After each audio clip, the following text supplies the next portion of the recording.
says, they arrived on the other side of the sea in the country of Gennesaret. And Jesus got out of the boat, and a madman from the cemetery came up to him. He lived there among the tombs and graves. No one could restrain him. He couldn't be chained, couldn't be tied down. He had been tied up many times with chains and ropes, but he broke the chains, snapped the ropes. No one was strong enough to tame him. Night and day, he roamed through the graves and the hills, screaming out and slashing himself with sharp stones. Jesus, he saw the guy, y'all know the story. He runs to Jesus. Y'all know the whole story. Don't cast us out before our time. We know that. I want to go to where verse, he tells him his name is Legion. Verse 11 says, a large herd of pigs was browsing and rooting in a nearby hill. This is important for us tonight. The demons begged him, send us to the pigs. When I read this, I see, send us to the economic system so we can live in that. At the time, pigs was a big commodity. It was something that produced money. During this moment, in this time, in this region, this was one of the big money makers. And so the demon that was coming out didn't ask to go into another person. He didn't ask, just let me be here in the air. Demons like bodies. And so they said, send us into the pig / send us into the economic system of this region. And so Jesus, interestingly enough, Jesus gave the order, he let them do, but it was even worse for the pigs than the man. Crazed, they stumbled over a cliff into the sea and they drowned. So now there's a plummet, there's a recession of sorts in the economic system as a result of Jesus coming on the land, dealing with a man who had a whole lot of demons, to a number that we're not even sure. We just know there were a whole lot. They go into the pig / economic system, and what the enemy does is drown their money. I hope y'all with me. He drowns their money, drowns these people's money. Verse 14, those tending the pigs, so those watching the market, those watching the economic system, scared to death, bolted and told their story in town. Everyone wanted to see what had happened. Hallelujah, I feel God. They came up to Jesus and saw the madman sitting there wearing decent clothes and making sense. No longer a walking madman, other man. Madhouse, other man. Those who had seen it told the others what had happened to the demon-possessed man and the pigs. Both were affected at the same time as a result of just one person getting free. At first, they were in awe, and then they became upset. They were glad to meet my cousin. Wait, you free, you free. Wait a minute, where those demons go? Wait, Miss Piggy was in here? Y'all drowned Miss Piggy. Now they're upset over the drowned pigs. They demanded that Jesus, we realize that what you got work. And there is power in you, but we don't want it here. Because as of right now, even though you can free people from this kind of torment, you being in our environment also affected our money. Watch this. They never demanded Jesus leave and not come back. And so story goes on. Jesus gets in the boat. Jesus leaves. Now we can go to Mark chapter 4 so we can have our actual conversation. Verse 35 says, later that day, are you there? Chapter 4 of Mark, verse 35. And it says, late that day, he said to them, let's go across to the other side. Now this is for them figurative land. I mean, I put a literal land. For us, there's some figurative things that God, through prophecy, through the word, through the scripture, has told us. I'm thinking that it calls us now. It's time to cross over to another place of understanding, another place of dimension of my word. There's some people, I feel a lot of entrepreneurship in the room. And so it's time to cross over out of a place where you're working for someone to you now preparing yourself to work for yourself. So it's time, I'm preparing you to cross over. So he says, late that day, he said, let's go across to the other side. They took him in the boat as he was. Other boats came along. A huge storm came. Everybody say a huge storm. A huge storm. Are we live? Well, or are we just recording? This is YouTube, yeah. Hi, YouTube. A huge storm came up. Waves poured into the boat. Everybody say waves poured into the boat. And Jesus, oh man, this is going to be good, Lord. Waves poured into the boat, threatening to sink it. Everybody say threatening to sink it.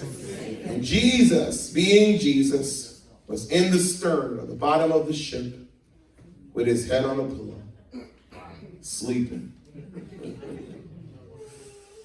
Got an attitude with you, Jesus, because you're sleeping and we're about to die. They roused him, saying, teacher, is it nothing to you that we're going down? Wow.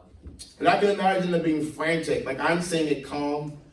But if I had time, I would get some of the kids to come and help me because I used to be a youth pastor. So I love kids. And I would tell them, act it out for you. Jesus, wake up, we're drowning. The water. Can imagine them bugging out. And verse 39 says, awake now.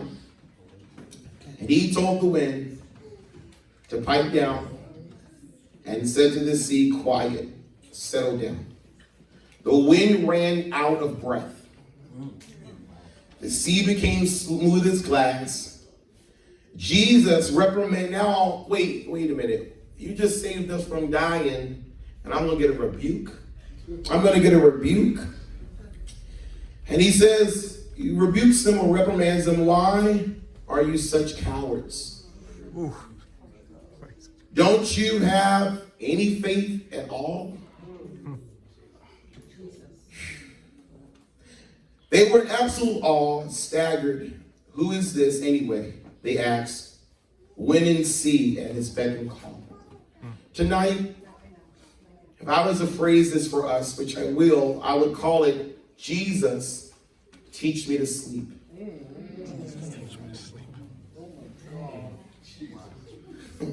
I would tell you to talk to your neighbor, but it's not your neighbor that they're on their own tonight. Why don't you tell the neighbor you're on your own? No, tell them, say you're on your own. You're on your own.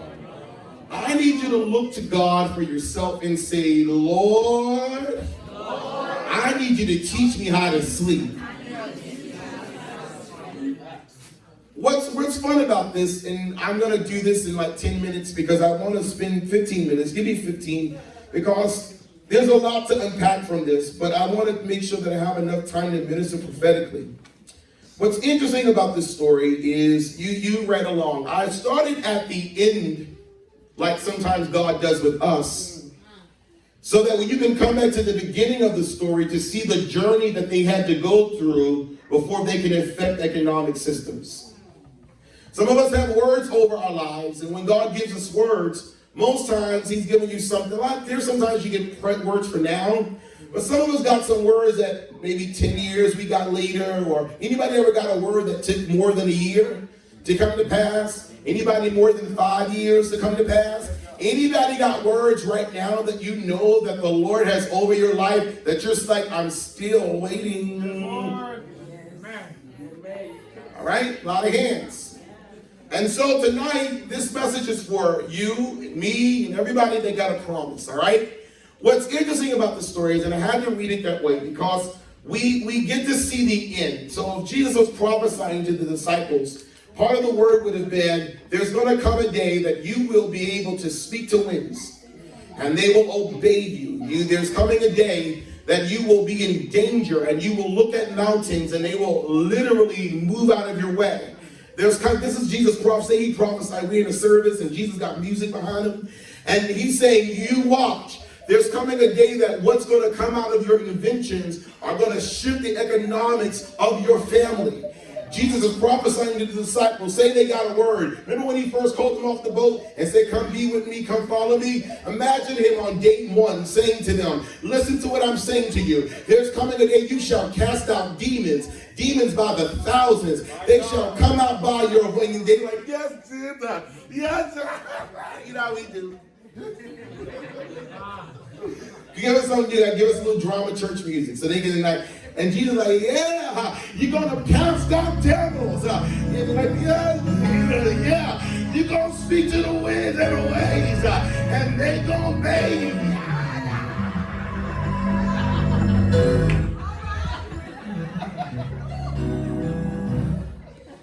And they like, yes, Jesus. They falling out, catching each other on the sand.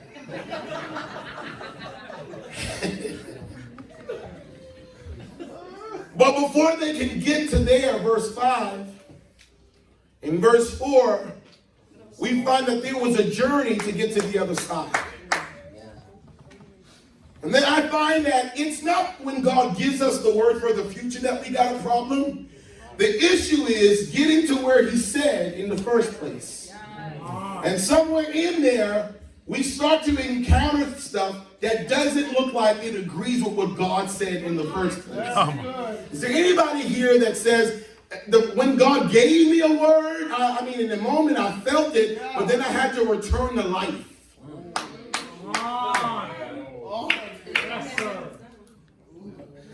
Oh man, I wish I got 14 minutes. I had to return to life, or more like 8.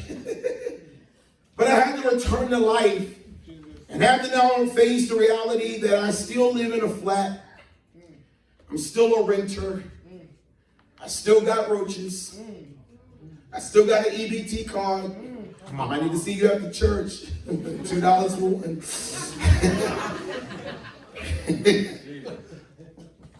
I still don't know where my baby dad is at. I still don't know where my baby mom is at. I got to return to life. Anybody ever got a strong word from the Lord and had to go from this mountain called church every week?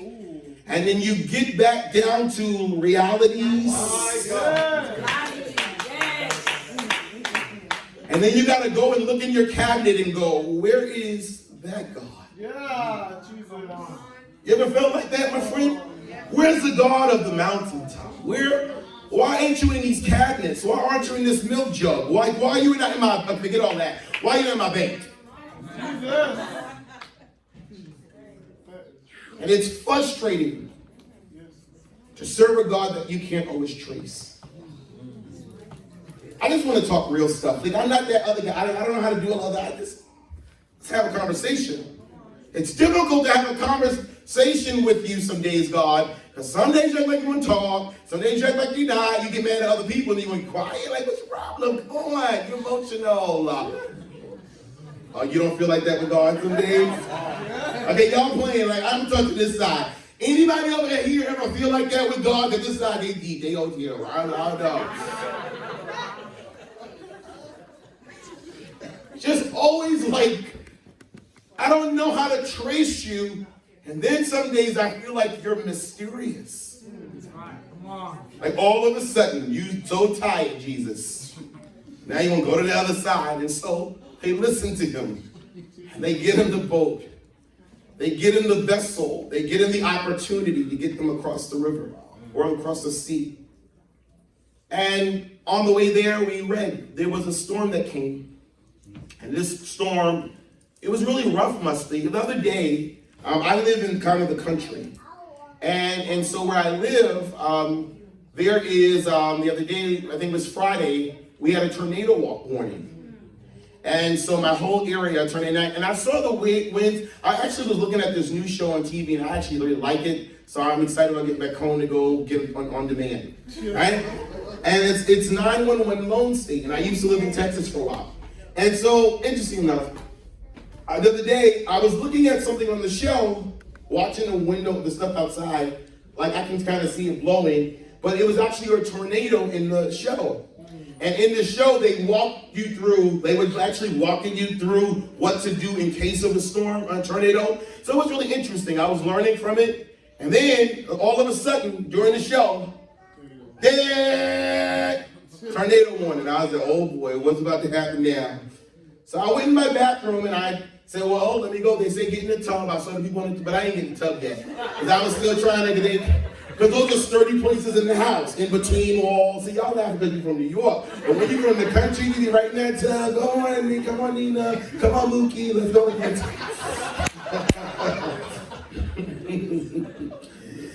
And so I actually got in the toilet. None of your business what was gathering on, but I sat in the toilet and I called too much information, preacher. And so then I think I called my BFF or called my mother or somebody, and I was like, oh, there's a tornado warning. My mom and dad lived about 20 minutes away, and they got an alarm too, because there was a big storm, and I looked on my phone, there was a big storm passing through. And so anyway, long story, even in the schools, they had to let the kids, some of the young guys that are here go to the school not too far from my house. They had all the kids leave and all the kind of stuff into certain parts of the building, because the goal is, I don't need to be near windows, because if something cracks the window, then it can kill me. So I was like, man, I got a window in my bathroom. I got all these windows in my living room. And I was like, well, I don't have a basement. And I was looking around. And it was in that moment of trouble or potential trouble that my level of evaluation went to another level. Sometimes we don't want the trouble. To this Harrison that talked about growth. And I told you about pain. I told you this word must have been for everybody, for us in this room. Because if I had a point, one of the points I'd like to make is don't be so dismissive during the storm. Because there are some things I can learn in the storm that I wouldn't have known how to do unless the storm came. If I wasn't under threat, if my money, my marriage, my life, my health wasn't under threat, there's some things that I wouldn't know how to do right now. So not only did I grow in information, but my level of alertness went to another level. Tell somebody God's trying to bring you to another level of consciousness. Tell him he's trying to bring you to another dimension of alertness. He's trying to give you a sensitivity in the spirit, but I would not have had it had not my house been in threat. Interestingly enough, I like tornadoes, but I like them on TV. I honestly do. I like tornadoes when I lived in New York. And it's like, See, it's easy to want something or want something from God or even want someone until you actually now have to live with the realities that it could be me too. The story changed. I hope it's helping just a little bit. So I would watch tornadoes go through cities in the Midwest. Oh, that ain't coming to New York. I would watch their hat. I'd be like, God, I like tornadoes. That's so amazing. You're just wonderful. Hallelujah. You make wind twirl, God. Hallelujah. The wind twirling God. You're just so powerful. F5 powerful, God.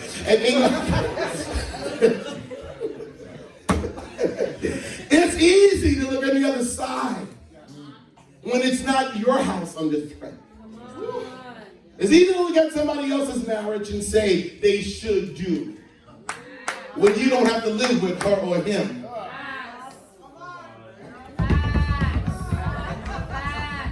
He just helped 3 people just now.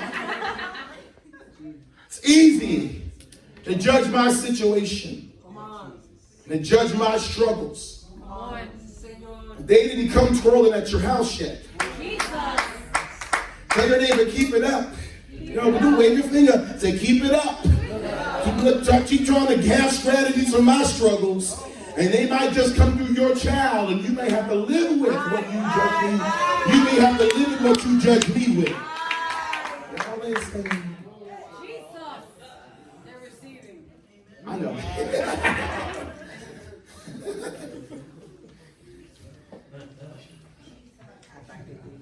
So what's fun about that is that when I look at this passage, I'm reminded of even what I loved to see on TV. But on Friday, when my phone went off and said tornado warning, and everything outside looked like, oh no, it's here. it got gray. Anybody ever seen anything like that? It gets gray and it's another, like, it almost feels like nighttime in the daytime. And this is what they're going through. So it's even easy to judge people in the Bible sometimes. Saying Adam shouldn't have ate no fruit. Well, if Eve would have wiped some strawberry jelly on herself, right? Y'all ain't saying nothing. Hallelujah. Hallelujah. Hallelujah. The Bible never said it was a whole fruit. I don't know what Satan taught her how to make. It could have been preserved jams. Laughing. The Bible didn't never tell you how he ate it. He just ain't saying nothing. So listen, we judge her. And we judge him. But the truth of the matter, we got our own jelly we eat all the time. It's not until you're under pressure, again, that you really find out where your faith is. And so here, as I prepare to close this, we watched them threatened by something that really could have killed them. I like the part, I like it because it's not me. But I think it's interesting because it said the water started to fill the boat. So what it says to me is even what their experience is not false. But what it says to me is what I'm going through right now is real. Why don't you just tell somebody, my stuff is real. Like, this shit, the stuff I'm dealing with is real stuff. It ain't no, it's not a fantasy. Look at them and say, I got real stuff going on. Like, so forgive me if I get to church and all I want to worship is be in the floor. Yes. Like, if all I want to do is lay in the altar, like, I'm like, hi. You're just so short. No, you don't even understand. You don't know what it took for me to even say hi to you tonight. I'm talking, girl. I know. I hope they hear it.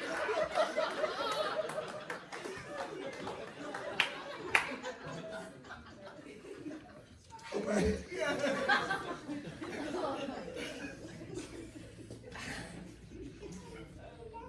And it becomes more real to me because the more I travel overseas to do ministry, and this is it's not really shade, it's shade from God, not me. Not my, who shade? Come on, God will be shady. Don't play. Y'all know he be shady sometimes. Jesus was real shady a lot of times. We'll talk about it another day. But I'll say that as I prepare to close this, is that the more I travel and do ministry overseas, I find out how many Christians are okay not using their faith for air travel. I know that's, they're like, I'll take a boat. Can a boat get to South Africa? Can I drive to South Africa? My mother tells me this. She said, well, somebody need to live to tell a story. What does that mean, woman of God? Now, my mother didn't raise the dead and everything. God is using to heal people of so many different types of diseases. Her level of gift of knowledge is unreal. God puts her years ahead of people. This is one lady who told people my mother was off. She said, my mother went to the lady and said, down in your belly, God said he's healing you. Something's in your belly. The lady said, I just came from the doctor. I got a clean bill of report. And my mother said, all right, can I just pray? She prayed. She let her pray. And she was going around like just saying, man, I like Mother Furlow, but she's off. 8 years later, she went to the doctor and they found cancer in her belly. And she lived to tell the story, thank God. She went through radiation, her own journey of a boat, her own journey of a storm, her own throwing water coming into her boat. Well, my mother's like, y'all go. I ain't getting on no plane. Not for that long. And it's okay. I mean, and I don't really judge anybody most days about that. But I don't, not really. But what I realize is we use our faith according to what we feel our faith belongs. Sometimes versus what God needs us to use our faith for in seasons. Wow, that's good. Wow. Did you get that? That's good. So I can trust him for me to get an account at AT&T. But when it's time to go get a car, I can't trust that God. You see, I can trust the God that I can drive all the way to California and get there safely with no accident. Angels, cover us. Go before us, angels. Make the road straight, angels. You know these prayers we pray? Hallelujah. We be happy. And you get to California in the back. He's a car God, but he's not an airplane God. Y'all, okay. And so I'm not telling you that when I get on the plane, I ain't got to pray. I be anointing the plane. I be low key like, hallelujah. I'm like, yeah, going in. They don't even know what I'm like. They like talking loud. I'm like, all right, you stay up here now in the name of Jesus. So almost every plane I go on, I'm like, oh, you're going to get me there. I know what it is to travel 24 hours in a plane. It's a long time. And so when I read this story, I take it personal.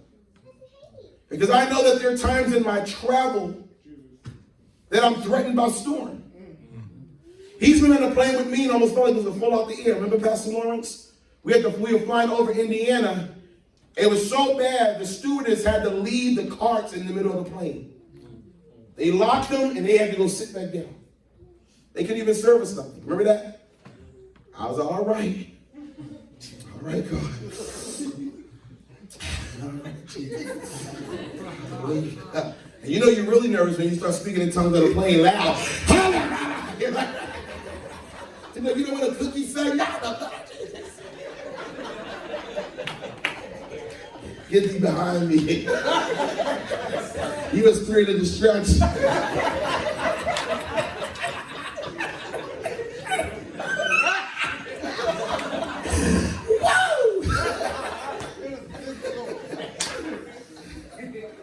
That Lawrence, he'll tell you the first thing, I trust God, but on ground.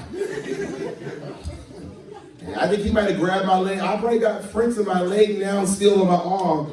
Because he don't care what they thought in the plane. I'm touching this leg. He didn't care. My arm probably got. And I struggle every time I get on a plane, and I hear that almost every time I travel, there's a plane crash right before I leave. There's some type of issue with flight every time. And what I realize is, and this is where we mess up, we have to learn the patterns of Satan for our life. You have to learn the patterns of the enemy that's trying to keep me from the other side. Because if I don't learn the pattern every time it happens, I'll fizz out. So I realize now, this is the thing he does. Even on the car, it's so bad. He's like, you get in this car, you going to preach in South Carolina, I'm going to blow these tires out. I don't tell them. Sometimes I just get real quiet in the car. They don't even know sometimes. Sometimes I'm driving with them. I don't have no music on sometimes. They got me. I'm in a whole other zone. Because I'm fighting in the spirit and saying, I know you want to blow this tire out. But this tire wrapped in blood. Yes, Lord. Come on. I know you want us to break down and somebody hit us on the flyway and we flip over and I drive before. Whatever. No. So sometimes in the car, because I get it. If I get to the other side, I'm going to shut something down that he wants to live. So you're prophesying to your neighbor. What's on the other side? It's waiting for you. But the journey to the other side are the forces trying to fight you to not get there. I'm done. I got to stop. I'm over time. Hallelujah. Can't even finish this. Can't finish. Almost every time I fly, it's without fail. You would think I'm out of my mind. People are like, you must love flying. Not really. What I love is completing my assignments. And my assignment means more to me than my fear. Y'all hear? You hear God? So what Jesus is saying to them, I get you're afraid, but where was your faith? Because the truth of the matter, remember you got that word, you was going to be able to do this? This was your opportunity to operate under pressure. Rather than operate under pressure, you chose to respond in fear, and you woke me up and you didn't have to. Wow. Jesus. My God. Wow. Rewind, God. What? No, I'm activated because I was sleeping. Jesus. I was getting a good nap. I was dreaming. Look, I was sleeping good. And you woke me up to deal with something you had power to do in the first place.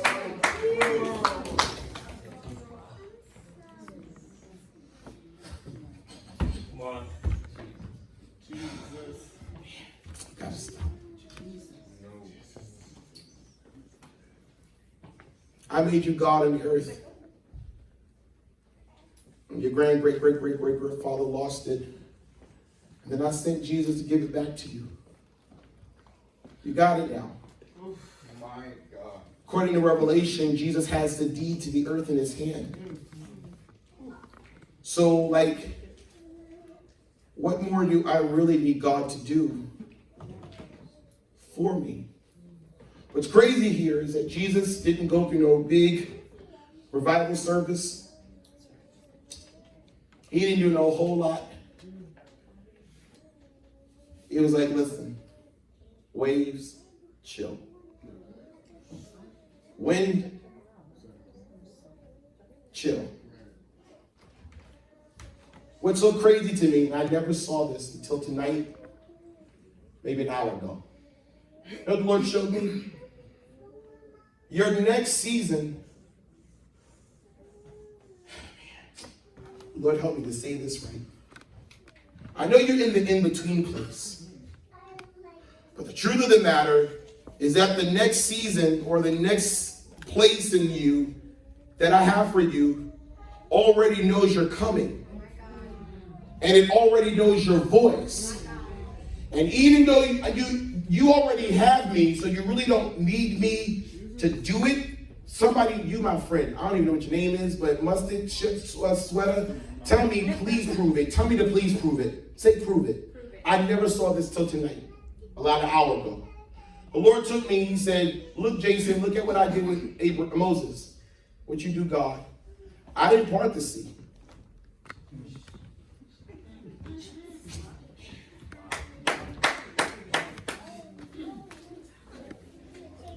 I didn't do it. Technically, God didn't say, come down, and they got to the sea, and they was dancing and going through it. No. God didn't blow and go. They get to the sea, God, what you want me to do? I want you to put out your staff. Y'all, man. What's already in your hand has the capacity to get the job done in this next season. But if I don't utilize it correctly, I'll be stuck in land when I should be on the other side.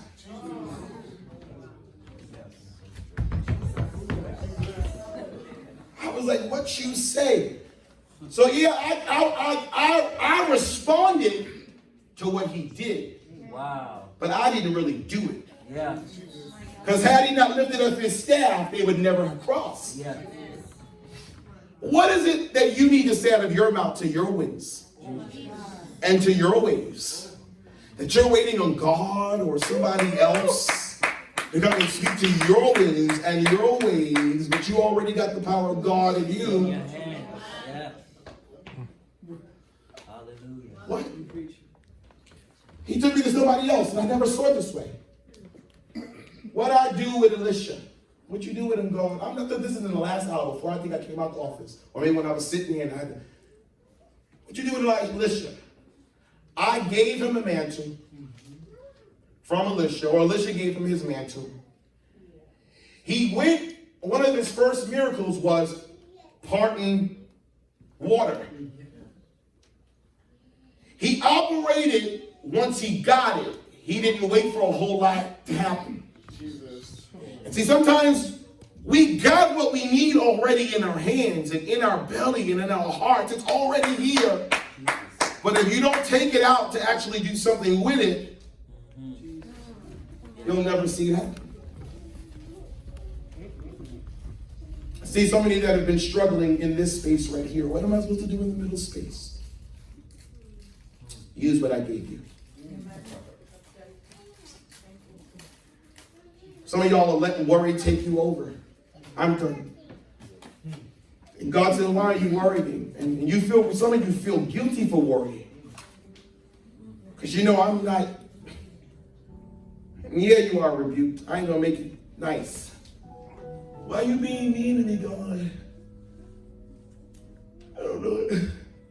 And we'll stay stuck at, rather than saying, so teach me now. I got something I don't even know how to work with. I have anointings on my life I don't even know how to exercise. I have business ideas in me that are way beyond what my family ever thought I would be. But so was this guy named Joseph, who was rich, became poor because somebody sabotaged him.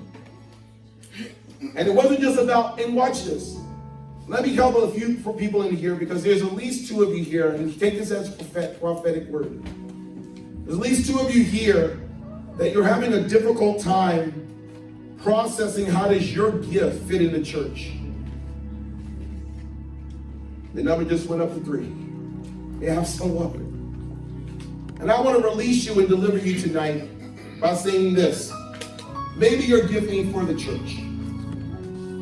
Joseph really wasn't called to Israel. He was anointed for Egypt. And then Israel benefited. Wow, yep.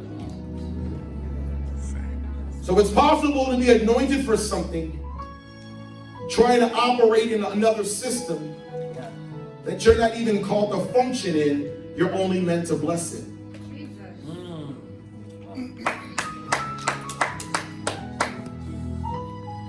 At least 3 people just got delivered just now.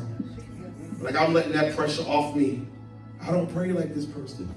I don't this like that person. I don't, so what? Pray like you pray. Let God use you in this environment. That don't mean that we won't work in the environment of church. But you mad and you bitter and letting the devil tell you, people looking and shut up, devil. I'm here to worship. I'm not here to compete. Y'all better let go of that spirit of the prophet. I see that spirit trying to creep up in here. I'm not going to mess with it today. Next time. You ain't got to compete. Because competition then says that we're equal. The truth of the matter, we're not even doing the same thing. Like, how I look going to try to go play again, go get in a ring with Mayweather. Now I may get a jab in too. Down it. But I'm not even a competitor.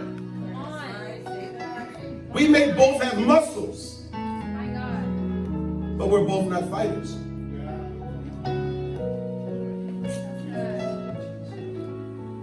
My muscles are just to be for show. Hey. But his is for fighting.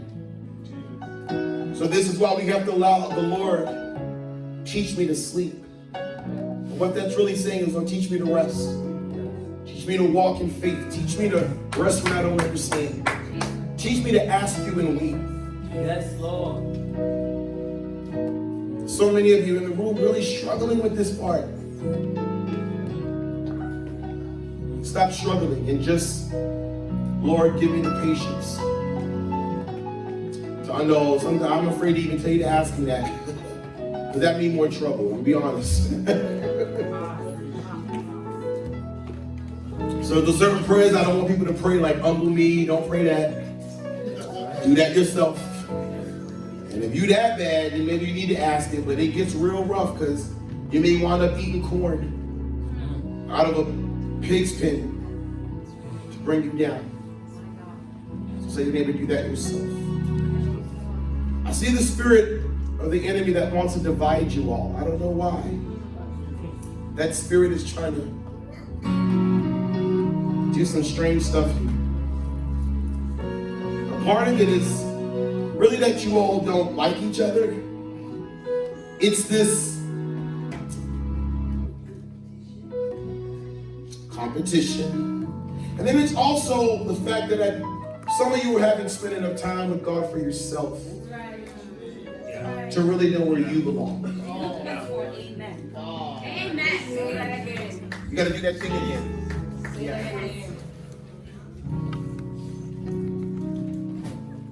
You got to.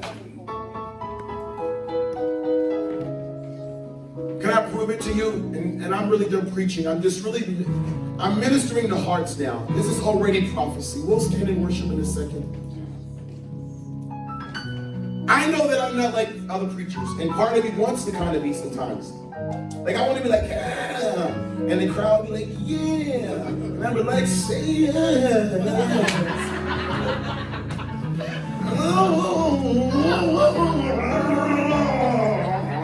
I want to gargle too, God.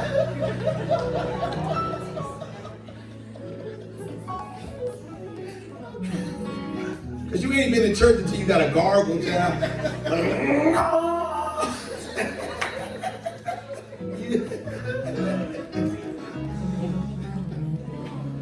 But I'll be a fool.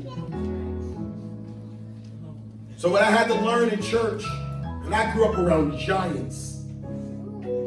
Some of the people in ministry that I grew up around are world-renowned preachers that I'm sure you know. And I had them hooping and yelling and and on stages at MegaFest. My pastors preached at like those conferences, right? Where I went to church when I was a teenage undergrad student. My own pastors are world-renowned. I didn't leave my church that I got kicked out. Came back home. And they are preachers. Every Sunday you're gonna get a hoop. And it was hard for me to harness the power of God and know my place in God. Because when you had people that mentored you, like or from afar / a close, like Bishop Alfred Owens and Susie Owens, those are my pastors. You ever heard of them? Preachers. My life touched and corrected more than anything else. My prophetess Bynum.